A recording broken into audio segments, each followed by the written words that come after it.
Pessoal, a gente já discutiu a questão da fórmula, da principal fórmula da termodinâmica, que eu meio que adiantei para vocês. A fórmula que a gente mostrou é a famosa ΔG igual a ΔH menos T vezes ΔS. A gente vai usar essa fórmula várias vezes, vamos discutir de uma maneira bem simplificada o significado de cada um desses termos. A gente já fez uma discussão breve no vídeo passado. E nesse vídeo agora eu gostaria de dar alguns exemplos para vocês de como é que a gente manipula essa equação para chegar finalmente na resposta, que é a transformação, a proposta de transformação que a gente escreveu no quadro, a proposta de transformação a qual se referem esses termos ΔH e ΔS. Essa proposta é espontânea, é exergônica, é possível, é permitida ou não? Não é possível, não é permitida, não é espontânea, é endergônica. Então, os exemplos que eu vou usar agora vão servir para a gente reforçar essas relações entre sinais de ΔG, ΔH, ΔS e os termos que a gente usa, energônico, exergônico, exotérmico, endotérmico, aumenta a entropia, diminui a entropia, e como a gente manipula essa equação. Vocês vão ver que é bem simples, né? E a conclusão é muito importante. A proposta de transformação é exergônica ou endergônica. Então vamos lá. Só gostaria de relembrar para vocês um aspecto muito importante dessa fórmula, que toda vez que vocês forem usar, vocês têm que lembrar. Isso aqui, a temperatura multiplica a variação de entropia associada à proposta de transformação. Essa temperatura, lembrem sempre, é temperatura em graus Kelvin. Graus Kelvin, que é uma escala chamada escala absoluta de temperatura, onde não existem valores negativos. Então, esse valor de temperatura que entra aqui na fórmula, sempre positivo. Então, isso aqui a gente tem que lembrar sempre. É sempre positivo. Então, não existe temperatura negativa na escala absoluta de temperatura, na escala Kelvin, que é a que a gente usa aqui. Então, o valor mínimo é 0 Kelvin para infinito, positivo. Ok? Então, sempre valores positivos de temperatura. Então, essa é a primeira coisa que é muito importante que vocês lembrem. Então, agora eu vou utilizar aqui alguns exemplos, eu vou escrever alguns exemplos de propostas de transformação, vou associar a cada um desses exemplos valores de variação de entalpia, ΔH, variação de entropia, ΔS, um certo valor de temperatura, e ver se nessas condições de temperatura e com esses valores de delta, a proposta de transformação vai ser espontânea, exergônica, possível, permitida ou não. Ok? Então é uma série de exemplos que vão começar a fixar para vocês como a gente manipula essa equação. Então o primeiro exemplo é uma transformação do estado de agregação da matéria. Eu vou usar como exemplo a transformação do bromo do estado gasoso para o bromo, ou seja, a mesma substância, só que no estado líquido. Então, essa é a proposta de transformação. Eu imagino um sistema composto por uma substância chamada bromo no estado gasoso, e eu imagino ou proponho a seguinte transformação. Será que a transformação do bromo no estado gasoso para bromo no estado líquido, ela é espontânea ou ela é não espontânea? Será que a transformação da composição do estado de agregação do composto único do sistema, que é o bromo do estado gasoso para o estado líquido, será que essa mudança de fase, a liquefação do bromo, será que essa proposta de transformação é espontânea? Será que a liquefação do bromo é espontânea? Eu preciso de informações para conseguir chegar a essa resposta. Quando eu pergunto assim, será que a proposta de transformação, a liquefação do bromo é espontânea ou não? Eu estou perguntando qual é o ΔG dessa transformação. Essa transformação, se tiver um ΔG negativo, significa que ela é exergônica, espontânea, permitida, possível. Se ela tiver um ΔG positivo, significa que ela é endergônica, impossível, é proibida, não espontânea. Então perguntar se uma proposta de transformação ocorre ou não, é permitida ou não, é perguntar qual o sinal do ΔG. Ok? Então olha aqui, como é que nós vamos chegar, e agora não só no sinal, mas nós vamos chegar no valor específico do ΔG para essa proposta de transformação. Lembrem-se, toda vez que vocês virem um delta, ΔG, ΔH, ΔT, ΔP, ΔV, não interessa. Existiu um delta, vocês virem escrito delta alguma coisa igual a tanto. A esse delta você tem que descobrir qual é a proposta de transformação. Nesse caso, todos os delta que eu vou escrever agora, e o ΔG que a gente vai chegar na determinação no final, eles se referem a essa proposta de transformação. Bromo no estado gasoso do lado esquerdo, uma setinha, bromo no estado líquido do lado direito. A proposta de transformação é, isso aqui desaparece e surge isso. Esse aqui é o estado inicial, esse é o estado final. Esse aqui é o estado 1, esse aqui é o estado 2. Isso aqui é o reagente, isso do lado direito é o produto. Então, toda vez que vocês virem um delta, a primeira pergunta, opa, esse delta se refere a qual proposta de transformação? Ok? Isso significa, o que está do lado esquerdo da setinha? O que está do lado direito? O que estiver do lado esquerdo é reagente, estado inicial, estado 1. O que estiver do lado direito é produto, estado final, estado 2. O que estiver do lado esquerdo é de onde o sistema vai partir. O que estiver do lado direito é aonde o sistema vai chegar. Essa é a proposta de transformação. Toda vez que vocês virem um delta, já identifiquem qual é a proposta de transformação. E aqui, pessoal, tanto faz. Eu coloco uma setinha ou duas, eu estou me referindo sempre, mesmo que eu coloque duas setinhas assim. Quando eu escrevo a proposta de transformação, é o que está do lado esquerdo vai se transformar no que está do lado direito. A gente vai voltar a discutir isso depois. Mas tanto faz colocar uma setinha ou duas. Depois a gente vai discutir o significado de colocar uma setinha só ou duas. No momento a proposta de transformação é o que está do lado esquerdo vai virar o que está do lado direito? Sim ou não? ΔG, qual? Se o ΔG for negativo, passado, o que está do lado esquerdo virar o que está do lado direito é espontâneo. Se o ΔG for positivo, o que está do lado esquerdo virar o que está do lado direito é não espontâneo, é endergônico. Nossa Senhora. Isso foi uma microintrodução para tentar resolver o primeiro problema. Mas tem que ser assim mesmo, devagarzinho. Ok, então esse delta se refere a essa proposta de transformação desse jeito que está escrita. Para a gente chegar ao valor do ΔG, a gente precisa de outras informações. Primeira informação, qual é a temperatura em que o sistema se encontra e aonde a gente vai julgar se essa proposta de transformação é espontânea ou não. Lembre de uma coisa, toda vez que a gente trabalha com energia livre de Gibbs, essa ideia ela é importante, ela é produtiva, o conceito de energia livre de Gibbs, numa situação onde a gente fixa a temperatura e a pressão. Então, quando a gente tem temperatura e pressão constante, a gente pode analisar o sistema levando em conta a energia livre de Gibbs, é que vai indicar para onde o sistema vai se transformar. Então, um sistema fechado ou aberto, a temperatura e pressão constante, essa é a situação que a gente vai abordar sempre, né, nos nossos casos.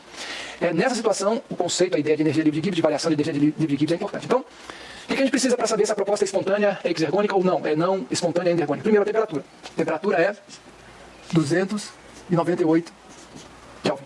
298 Kelvin equivale aproximadamente a 25 graus Celsius. Então é o que a gente chama de temperatura ambiente. Então a temperatura onde a gente vai analisar a proposta de transformação é a temperatura igual a 298 Kelvin. Agora, outra coisa. Qual é o sinal, ou qual é a variação de entalpia associada a essa transformação? A variação de entalpia é menos 30,91 kJ por mol. Presta atenção aqui nesse número. ΔH, ou seja, se o sistema se transformar de bromo gasoso para bromo líquido, é uma proposta de transformação. Se ela acontecer, a entalpia do sistema vai diminuir em 30.910 joules para cada mol de bromo gasoso que vira bromo líquido. Repetindo, ΔH significa qual é a variação de entalpia associada a essa proposta de transformação. Como vocês têm que interpretar. Se essa reação acontecer, porque se ela vai acontecer ou não depende do sinal do ΔG. Então quando eu digo ΔH de uma proposta de transformação, interpretem. Se essa reação acontecer, se essa transformação acontecer, o que está do lado esquerdo virar o que está do lado direito, a entalpia vai cair em 30.910 joules. Menos 30,91 kJ é a mesma coisa que menos 30.910 joules. Esse quilo aqui é a mesma ideia do quilograma. 1 quilograma é 1000 gramas. 1 quilômetro é 1000 metros. Esse casinho significa 10 elevado à terceira, ou seja, 1000 multiplica por 1000. Né? É uma maneira da gente escrever rápido nisso, aquelas histórias das unidades. Né? Então, ΔH menos 30,91 kJ por mol. ΔH menos 30.910 joules por mol. Para cada mol de bromo no estado gasoso que vira bromo no estado líquido, a entalpia do sistema cai em 30.910 joules. Como é que eu representaria isso usando um gráfico? Bom, se eu quisesse usar aqueles gráficos que tem um dos problemas do questionário 1, eu faria assim, ó. Desse lado esquerdo aqui eu colocaria bromo gasoso. Aqui do lado direito, bromo líquido. Essa é a transformação proposta, né? Então aqui, no eixo Y, eu represento o nível de entalpia do sistema.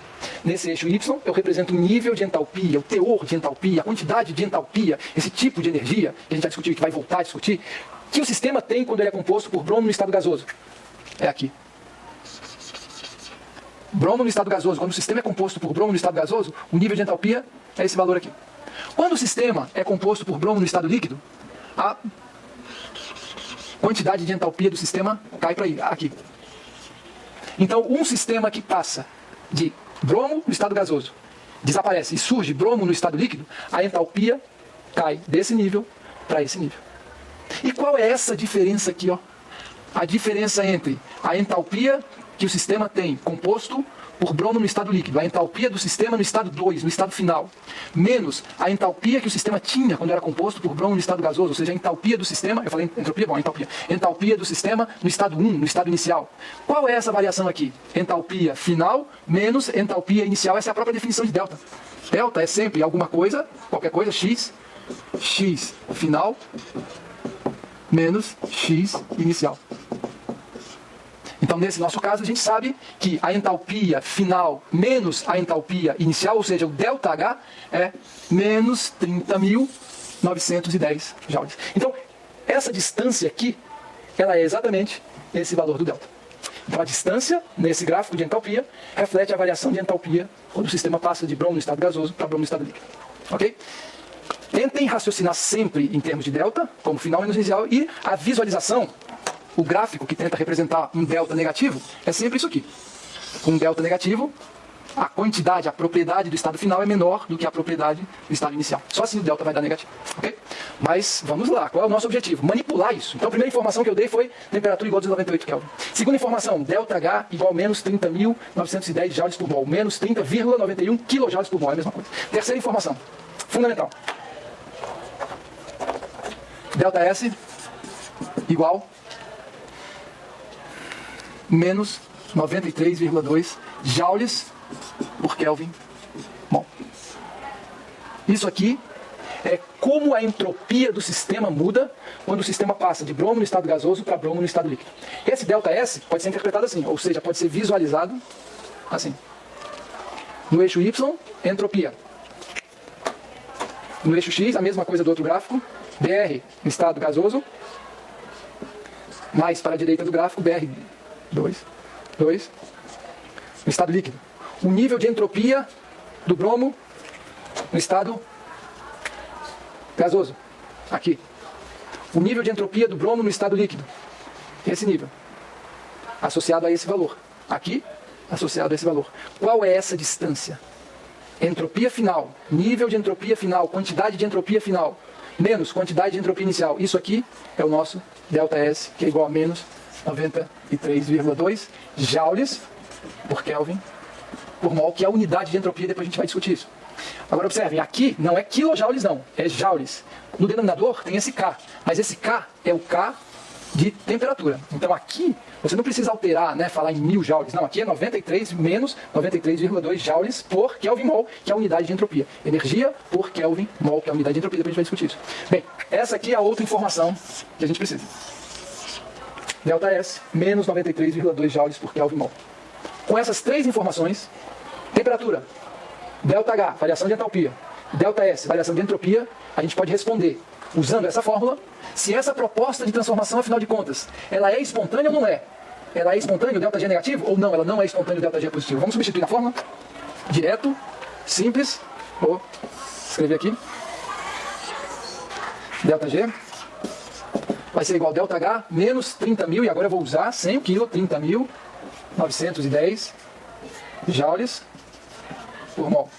Menos temperatura, 298 Kelvin, estou colocando a unidade aqui entre parênteses, vezes ΔS, vou colocar aqui embaixo porque não tem espaço, melhor, vamos apagar, é melhor. Opa.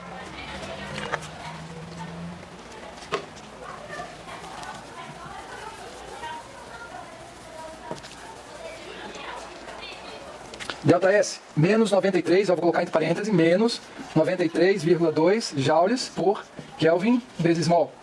Vou botar aqui de novo entre parênteses a unidade. Fecha parênteses. Eita fé. Confusão, hein? Vamos dar uma melhoradinha aqui. Ok. Menos 30.910, que multiplica, que subtrai 298 vezes menos 93,2. Lembra?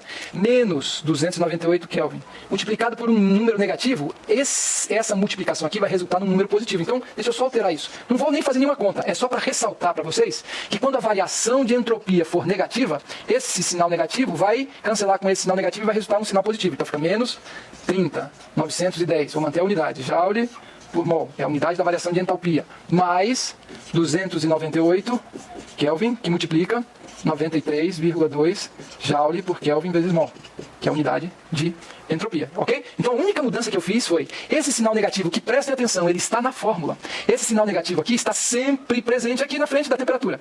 A temperatura em si é sempre positiva, mas a variação de entropia associada à proposta de transformação pode ser positiva ou negativa. Dependendo da transformação, nesse caso, para essa proposta de transformação, a variação de entropia é negativa, menos 93,2 joules por Kelvin mol. Então esse sinal negativo cancela com esse sinal negativo da fórmula, fica positivo. Ok? Então agora é só multiplicar. Vocês vejam essa temperatura aqui, essa unidade Kelvin, corta com essa unidade de Kelvin, porque é uma multiplicação, né? E sobra a unidade joule por mol, que você pode somar. Você só pode somar ou subtrair coisas que têm a mesma unidade. Multiplicar e dividir você pode fazer independente do tipo de unidade, mas somar só com a mesma unidade. Então agora que ficou a mesma unidade, a gente pode multiplicar 298 vezes 93,2, e se a multiplicação tem a mesma unidade disso, pode somar. O resultado é, se eu não errei nas contas, ΔG menos 3,1364 kJ por mol. Tá aqui. essa proposta de transformação. A passagem do bromo do estado gasoso para bromo no estado líquido, ou seja, a condensação do bromo, a liquefação do bromo na temperatura de 298 Kelvin, já que essa proposta de transformação tem um ΔH de menos 30.910 joules por mol, uma variação de entropia de menos 93,2 joules por Kelvin mol. Com esses valores eu chego à conclusão que o ΔG dessa proposta de transformação é negativo e é menos 3.000,1364 kJ por mol, ou seja, essa proposta de transformação naquela temperatura, nessas condições, é uma proposta espontânea, já que o ΔG é negativo. É uma proposta exergônica, é a mesma coisa, já que o ΔG é negativo. É uma proposta possível do ponto de vista termodinâmico, é uma proposta permitida pela termodinâmica. Tudo isso permitida. É uma proposta que ocorre, usar essa palavra ocorre, é mais simplória, né? Do ponto de vista mais superficial, mas tudo isso meio que significa a mesma coisa. A liquefação do bromo a temperatura de 298 graus é espontânea, é exergônica. Agora sim você pode dizer, a liquefação do bromo a 298 Kelvin ocorre. Ok? Então esse é um exemplo de como a gente pode dizer se uma proposta de transformação é espontânea ou não, tendo as três informações necessárias: temperatura absoluta, variação de entalpia, variação de entropia. E usando a fórmula fundamental da termodinâmica, que é essa aqui. Certo? Então esse foi um breve exemplo de manipulação dessa equação.